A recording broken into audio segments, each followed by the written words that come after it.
Mga bay, magandang araw sa inyo. Nagbabalik ulit tayo mga bay. Ang video na to mga bay ay isang payo o paalala sa mga kabataan ngayon at para sa dalawa ko ring anak mga bay. Dahil iba na ang panahon ngayon mga bay, hindi na kagaya noon nung tayo ang mga bata pa. Mga anak o para sa mga kabataan ngayon, huwag kayong magmamadaling lumaki at tumanda o tumungtong sa mga tamang edad. Mag-enjoy kayo mga anak o mga kabataan ngayon. Mag-enjoy muna kayo sa pagiging bata ninyo. Oo, huwag kayong magmadaling lumaki o tumanda dahil ang lahat ng yan ay lilipas din pagdating ng araw. Dahil hindi sa lahat ng panahon kayo ay mga bata o kayo ay mananatiling bata. Kayo ay lalaki din at tatanda din ng kagaya namin. Kaya sulitin ninyo ang pagiging mga bata ninyo. Dahil dyan lang kayo pwedeng magreklamo sa bawat bagay-bagay o dyan lang kayo pwedeng magreklamo sa inyong pamumuhay. At dyan lang din kayo pwedeng intindihin pag kayo ay nagreklamo, lalo na sa pagkain.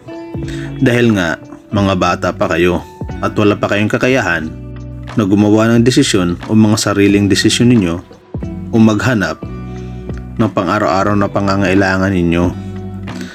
Pero pag kayo ay lumaki na at lalo na pag kayo ay may responsibilidad na sa buhay, hindi na kayo pwedeng magreklamo. Lalong-lalo na sa pagkain, sa trabaho, sa tirahan at sa buhay na meron kayo. Dahil kailangan nyo nang harapin yan at panindigan. Kaya habang kayo ay mga bata pa, i-enjoy nyo muna. Huwag nyo sayangin yung bawat minuto at segundo o oras na mayroon kayo habang kayo ay mga bata pa. Dahil kagaya namin noon, akala namin hindi na kami tatanda. Kagaya namin noon, gusto na naming lumaki at gusto na naming tumungtong sa tamang edad. Dahil akala namin masarap ang buhay pag tayo ay nasa tamang edad na. Pero ngayon kami ay nasa tamang edad na at may responsibilidad na sa buhay at may pamilya na. Dito namin nararanasan at napapaisip kami na mas masarap ang buhay pag ikaw ay bata pa.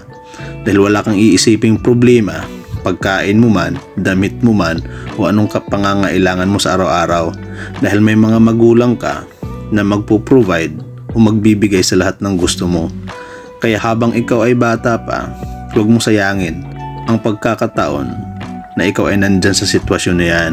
Dahil pagdating ng araw, dun mo malalaman at maiintindihan kung gaano kaimportante at kahalaga ang pagiging isang bata.